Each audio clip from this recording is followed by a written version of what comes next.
দত্ত। বাবা Kaiser, Kaiser, তোমরা একটু বসো, আমি চা বানিয়ে নিয়ে আসি। ঢাকায় থাকো? জি, স্কুলের সার্টিফিকেট পাওয়া পর্যন্ত মফস্বলে বড় হয়েছি।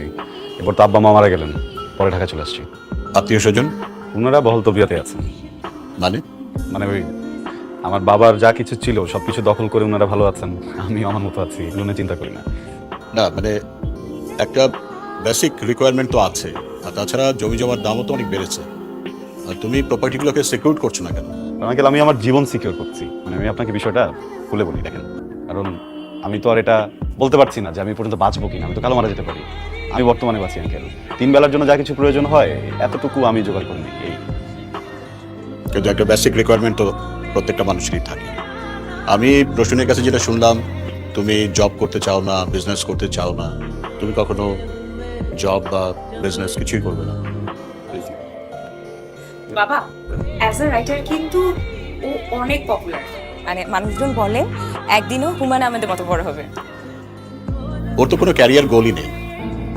ও যে প্রফেশনটা বিলং করে এটা তো কোনো ফিউচার নেই, একটা বুলশিট প্রফেশন। নীতি করা, ঘুষ খাওয়া। Shut up! কি বলছো তুমি? আঙ্কেল, চিৎকার করবেন না। আপনি আপনার বুকে হাত দিয়ে বলেন তো, এই যে আপনার বাড়িতে আপনি দামি সোফা রেখেছেন, আপনি যে লাইফস্টাইল মেনটেন করেন, আপনি যে স্যালারি পান ওটাতে যায়, আপনি ঘুষ খান না? কাইজার, এটা দেখার দায়িত্ব কি তোমার?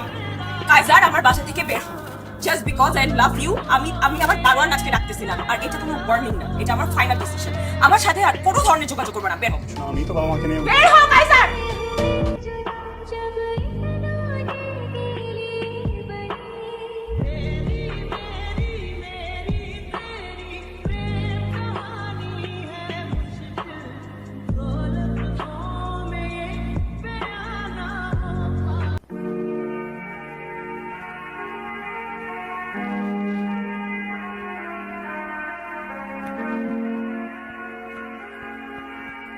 মামা, এই শোনো, আমি বেরোচ্ছি।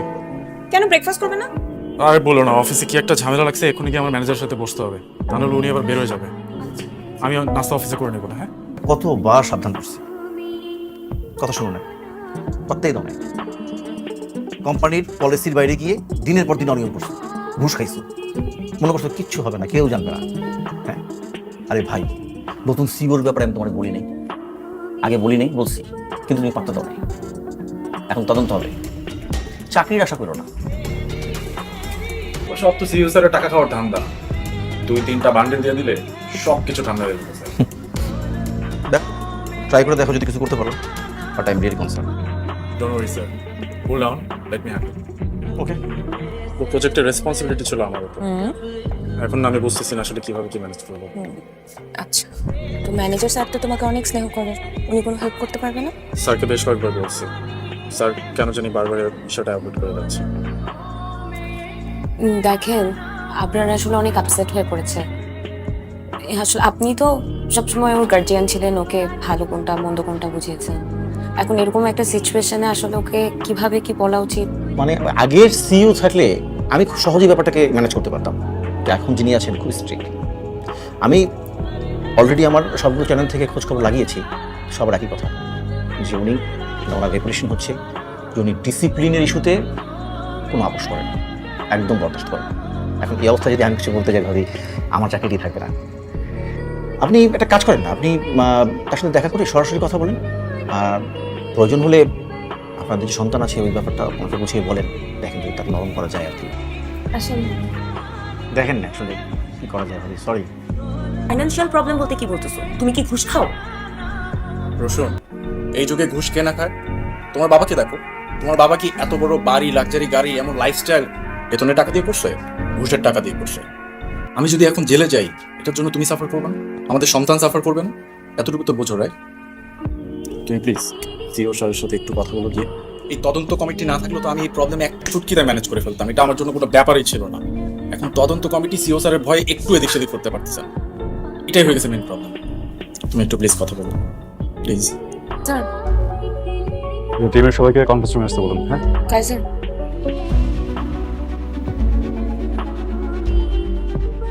বাপি সাহেব, আমাকে বলুন আগামীকাল আসতে।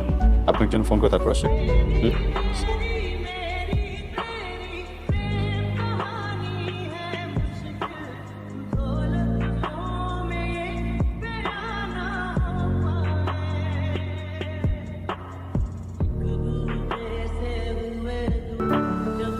স্যারের সাথে কথা বলতে পারছিল? কালকে আবার যেতে বলেছি। মহান আদর্শবান সিওর বাচ্চা যে কয়জনের নাম লিস্ট করছে প্রত্যেকটাকে জেলে পাঠাইছে। এই হারামজাদার বাচ্চা কোনোভাবেই আমাকে ছাড়বে না। কি না দিয়ে চেষ্টা করছি আমি? টাকা, ক্ষমতা সবকিছু দিয়ে চেষ্টা করছি, তাও আমি কোনোভাবে ম্যানেজ। কাইজারকে ফোন করেন, কখন আসবে সেটা অ্যাটলিস্ট আমাকে জানান। সরি ম্যাম, আমাদের এখন কোনো নিয়ম নেই স্যারকে ফোন করার।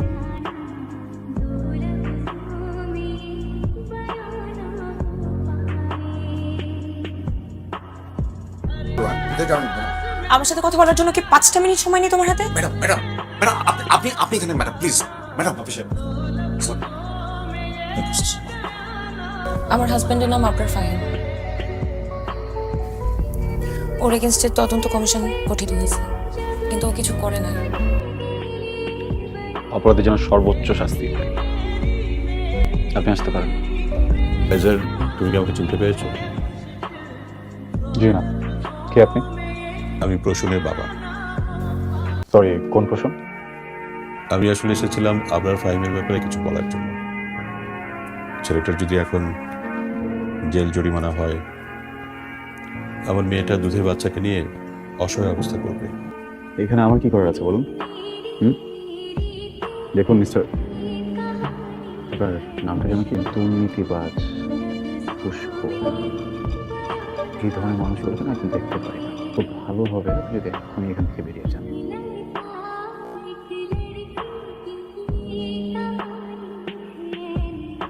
তুমি কি চাও আমার থেকে? আমার জীবনটা কি তুমি তছনছ করে দিতে চাও? তুমি কি আমাকে রাস্তায় ফেলে দিতে চাও? তুমি আমাকে পথে বসাতে চাও? তুমি কি চাও আমি আমার বাচ্চাটাকে নিয়ে রাস্তায় রাস্তায় ঘুরে বেড়াই? কি করলে তোমার একটু শান্তি হবে বলো তো?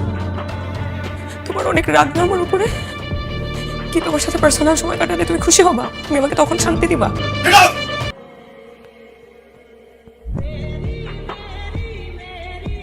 আমি খুবই দুঃখিত আপনাকে এমন একটা জায়গায় রেখেছি। আসলে যে বিষয়ে আপনার সাথে কথা বলবো সেটা আপনার জন্য খুব সম্মানজনক না, তাই অফিসের সবার সামনে বলতে চাইনি।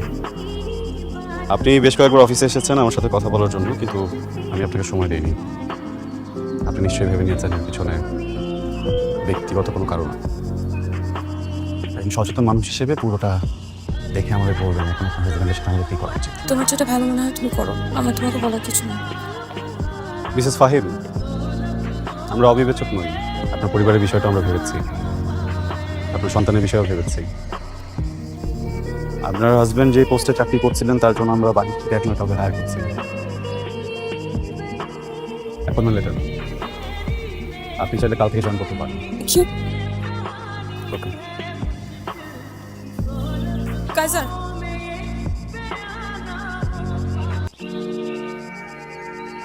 আমাকে কি একবার নাম ধরে ডাকবেন? গুড লাক, রসুন।